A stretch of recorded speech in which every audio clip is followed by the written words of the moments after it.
Hey everyone, I hope you all had a lovely weekend. So finally getting around to this video to do with second son syndrome. There have been lots of stuff coming out in the news, so I am going to be putting out more videos this week, so hold on to your hats.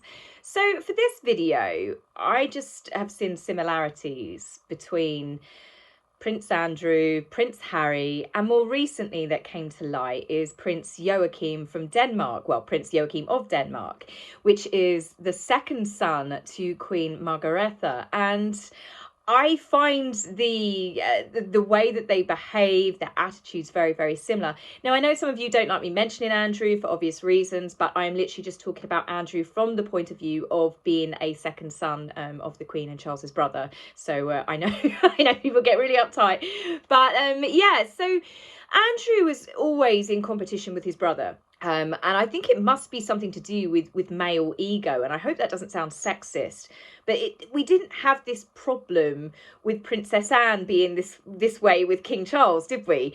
You know, she was the second born and she was the first to have children. She said, I do not want my children having titles. And it was incredibly down to earth. She's never really behaved in a way where she played up. As far as I'm concerned, from everything that I've read about Princess Anne, she very much had her head screwed on from a young age. And then you've got Andrew, who is the second son.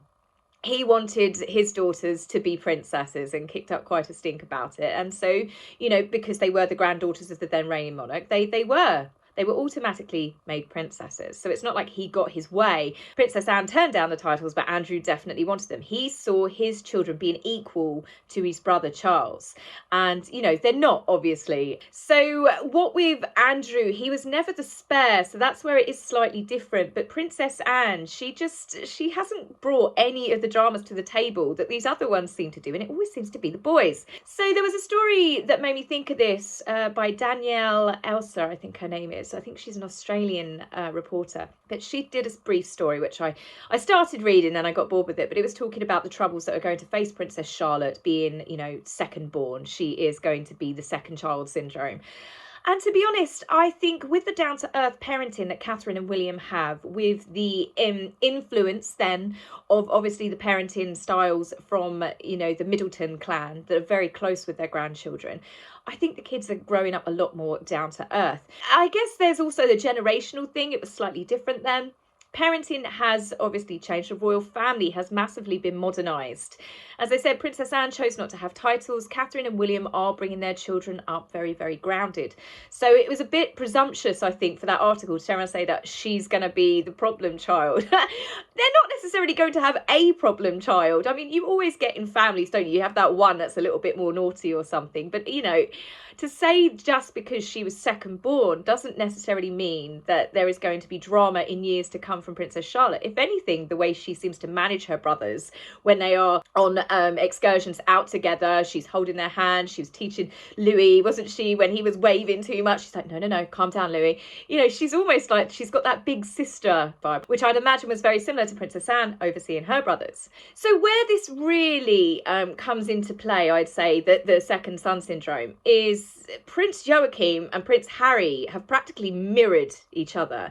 And obviously, as everyone knows, there's been a bit of a crisis, Denmark royal family. Not big as crisis as you'd think, but Queen Margaretha has turned around and said that her second son, Prince Joakim, his children are going to have the prince and princess titles taken from his 4 children. He has got 2 children with Alexandra. She was Princess Alexandra and she is now known as the Countess of Frederiksberg. She had Prince Nikolai and Prince Felix. And then Prince Joakim married again. He's now with Princess Marie. And they have Prince Henrik and Princess Athena. From the 1st of January 2023, those titles will be stripped.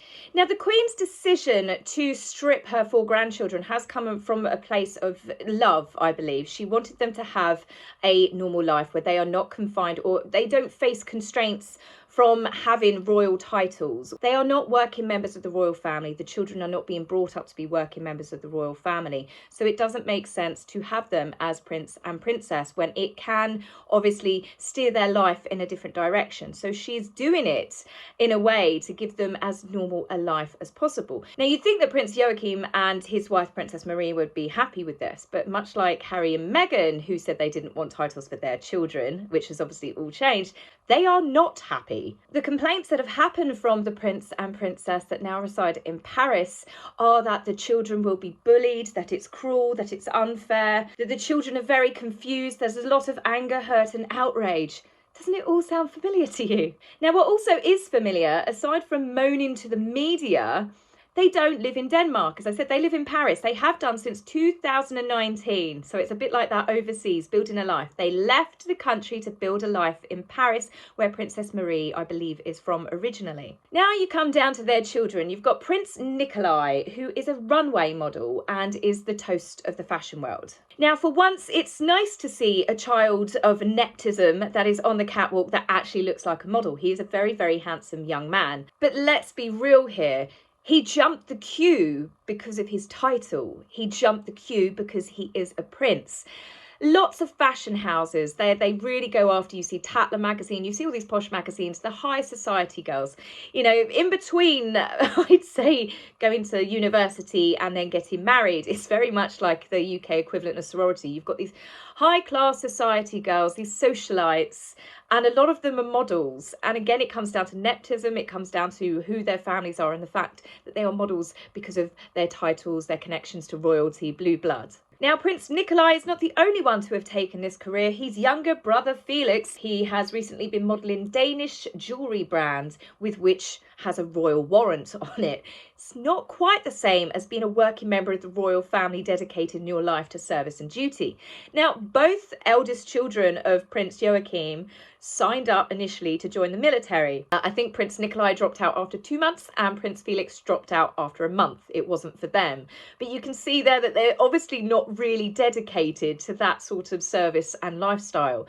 I mean, good for them. They're making their own money, their own way in life as catwalk models. I'm sure it's quite a lucrative deal for them. But you can understand why Queen Margaret might turn around and say, you're not really representing the monarchy in any positive way here, and to be prince and princess and to expect everything, all of the privileges that come with that, what are you giving up for that life? But back to the two princes, where similarities are here is there has been a power struggle between brothers. Yes, I'm not talking about Harry and William. This is the other brothers. There was a struggle with the wives not getting along. There was a struggle of Prince Joachim no longer feeling that he had a place or the family were finding him a suitable place. He wasn't listened to. He felt like he was pushed out. They made a point of going to the media when they decided to leave for Paris that it was not their choice. They were pushed out. They weren't being given the lifestyle or the recognition within the family that they felt that they deserved. Sound familiar? As I said, I got my friend who lives in Denmark and she gave me loads of info on it, and just generally the attitude of Prince Joachim. He comes across as entitled, spoilt, arrogant, demanding, a little bit egocentric. Again, he's twinning with Harry. Other things that are in similarity with Prince Joachim. Well, firstly, he was given with his first wife a huge taxpayer-funded home, and when they divorced and broke up, I think, from my understanding of this, he sold the property himself, even though it was gifted by his mother. And he also used taxpayers' money to refurbish these homes to the tune of millions of pounds. Again, the similarities are uncanny, aren't they? But when interviewed, he again said that he had no choice but to leave with his family, and also said that he was given no notice into the titles being taken. Again, this is that whole entitled, everyone's just unkind to us, everyone just bullies us, we're being pushed out, we've left because of this. But even though they've left, they're still unhappy and they're still wanting to have the privileges of being part of the family despite leaving. So as I said, this is where there must be something to do with being born a prince and you have got a younger brother, and it takes you back to the Lion King, ironically, the whole battle, sibling rivalry with Scar. Now, whilst the UK media did pick up this story and ran with it and was talking about the similarities, I think people just got excited about the fact, going, well, she stripped titles, this is the time for Charles to strip titles. I don't know if Charles will strip further titles from Harry, and it is just Harry because Meghan doesn't have titles in her own right. I think that Charles does want his son to come back to the fold at some point, or at least he did. As for the children not having titles, Lily and Archie, I agree with it like so many people. And lots of people supported Queen Margaretha in her decision as well, because they're not working royals. They are not living or committing their life to service and duty for the country. You know, they don't even live in Denmark. I think Prince Felix does. But it's just still this kind of attitude of you're not actually living and being part of the machinery that makes the monarchy go forward. So why should you have all of the privileges that come being part of the royal family? Apparently, Prince Joakim has been stuck up for quite some time, and he's not actually that well supported or missed. Now, and another thing that is similar, again, is the kind of ego side to it. Like I said, the sibling rivalry or a little bit of jealousy from uncle to his nephew. And that is that he overshadowed Prince Christian's confirmation by not attending. Now, Prince Christian is the eldest son who is heir to the throne. He's the eldest son of Prince Frederick and Princess Mary. So this is his nephew, Prince Joachim's nephew. This was a big day for him, a big event for him. And because the whole family didn't go, naturally it drew attention to it, talking about the feud in between the brothers. But then on top of that, he did another blinder. Again, this is mirror image to Harry. He went to a French magazine and did basically a story in there talking about how he was unhappy and how he was pushed out, and just generally overshadowed his own nephew's celebrations of his confirmation. It's that weird kind of everyone's in competition with them. And again, they are different countries, different families, but very, very similar attitudes. So both princes, both Harry and Joachim, have left but done nothing but complain and gone to the media to complain. And basically, it's like they know that they're not going to be king, so they want to set fire to what is left behind in that weird sort of way, that they want to damage the monarchy because they can't be in the position that they feel that they're entitled to be in. One of the big things that Harry and Meghan did, which upset the public initially, and I know this has been twisted and manipulated in the media, but it was all to do with Archie, the secrecy surrounding his birth, and then it was the refusal to show photographs of Archie when he was born. And Harry and Meghan have since said they didn't want their child served up on a silver platter. But let's be honest, Catherine and William and the other ladies of the royal family that stood there on the steps, it was a lovely moment shared with the public. The couple were then left to go and enjoy the first few weeks before they had to make appearances or anything again, just enjoying being a young family. But Harry and Meghan showed such a up yours, we're going to do it our way, but they were living a lifestyle on the taxpayers' money. But as for the serving the baby up on a silver platter, what do you think she's done on Oprah? Those video clips that we've seen, anytime there is something with Meghan and Harry and they're going to promote big, we've had pap strolls. We've had recently the Cut magazine, the reporter was taken to Archie's school to pick him up.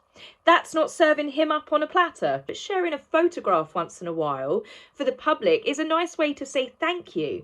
But with Harry and Meghan, the way that they did it, and again with Prince Joachim, from what I understand, what my friends told me in Denmark, there is that element of you're plebs, you're beneath us. I want the titles, my children are to be titled. I want a normal life for my children away from the royal family, but I want them to be their royal highnesses. I want people to treat them differently because they're not the same as you.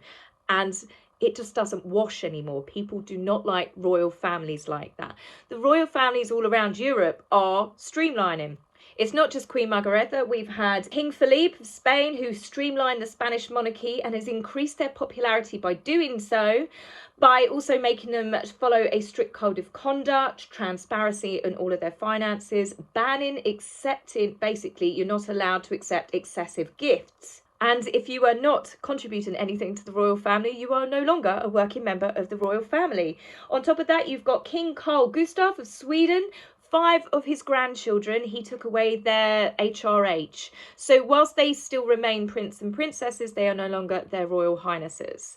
Now, when you look at what Queen Margaretha's done with her grandchildren, they are still in the line of succession. They are still going to have titles. They become count and countesses. So they're still titled, but the parents are arguing that that's not good enough. The children and the parents are in shock. Their feelings are that they're being ostracised. But more importantly, their children can't understand why their identity is being taken away from them. The anguish and the unfairness. And that's the biggest problem here. If those children believe that that is their identity, being a prince and princess, then their parents have done a shit job. Excuse me for swearing, but it's true. If you've brought your child up to see that they've got no worth to them other than those titles, then that's bad parenting. And this is the thing with Harry and Meghan, wanting their children to have titles. It never made sense. They're American citizens. They are being brought up in a country that does not recognise titles of nobility. They fought a war, more importantly, to not have any sort of influence or rule of the monarchy over them. A huge war. So this isn't just something that's just a casual thing with Americans, so some still want a royalty in America. No, they don't. They don't want members of the royal family in America trying to set up their own court, whilst they appreciate some of them coming over from afar and visiting, like Catherine and William are going to do. It's great, it's fun, it's a nice bit of celebration. Everyone loved the Queen. William and Catherine are very much well liked. But Harry and Meghan, what they're trying to do is trying to enforce people to call them, in a country, as I said, that doesn't recognise titles, Prince and Princess Lily and Archie, the Duke and Duchess of Sussex, while trying to, I guess, work in politics, and it is rubbing people the wrong way. I think that King Charles should look at the scenario that's happened with the princes of Denmark and take into account, whilst I believe that he thinks that Harry one day might grow up and might come back to the fold and might regret all of his decisions, I think when you look at the similarities between him and Prince Joakim, that it might actually hit home and go that I don't think Harry's going to change. I think Harry is always going to be petulant. No matter how many things that might have changed for Harry, you think becoming a father might have changed his attitude. You think that coming back for his grandmother's funeral might have changed his attitude. And I just look at Prince Joachim and I see no hope for Harry. So this is where I think that Charles should really take note, and basically now is the time to strip the titles. He's always wanted to streamline the monarchy. This is not something new that's happened. He's said about this before Harry had even met Meghan. So people are not going to, you have a few idiots that go, oh, it's racism, it's this. It's not. He always wanted to streamline the monarchy. We cannot have generations of taxpayer-funded prince and princesses. And I think the time for the second son getting their own way, it's got to stop. Whilst Harry might truly believe everything that Meghan tells him, and, you know, he is her little puppet these days, I think Charles needs to look at it not just from a king, but also look at it from a grandparent's point of view. I do not believe Meghan wants titles for those children for their benefits. I think she wants it for her benefits. And the moment that those titles go to those children, they're little more than Meghan's merchandise for future business ventures. Whilst I think there will be a little bit of backlash from all of the people going, oh no, it's racist. Well, I say all of the people come of what, the Sussex squad and a few like left-wingers over in America, Oprah's team. It's all just going to be much ado about nothing, because the UK is the country that Charles needs the support from. And the UK, I'm pretty sure, will back Charles in any decision that he makes in reducing the monarchy and also taking titles. So my aspiration for our royal family is what we saw with the Queen on the steps. Charles, Camilla, Catherine, William, and then Sophie, Edward, and Princess Anne. I think that's absolutely perfect. I think they should have a backup in Princess Beatrice so she can be Councillor of State if any of the others are busy. I would like to see her take on small roles and only be taxpayer funded when she is actually working. So that's it for me on this one. Tell me, guys, what you think. It's a slightly different video, but the parallels of the two sons, absolutely unbelievable. So I will be back with you really soon, and take care for now. Bye. If you would like to buy me a coffee, please go to my About page and click the link. Love, Taz.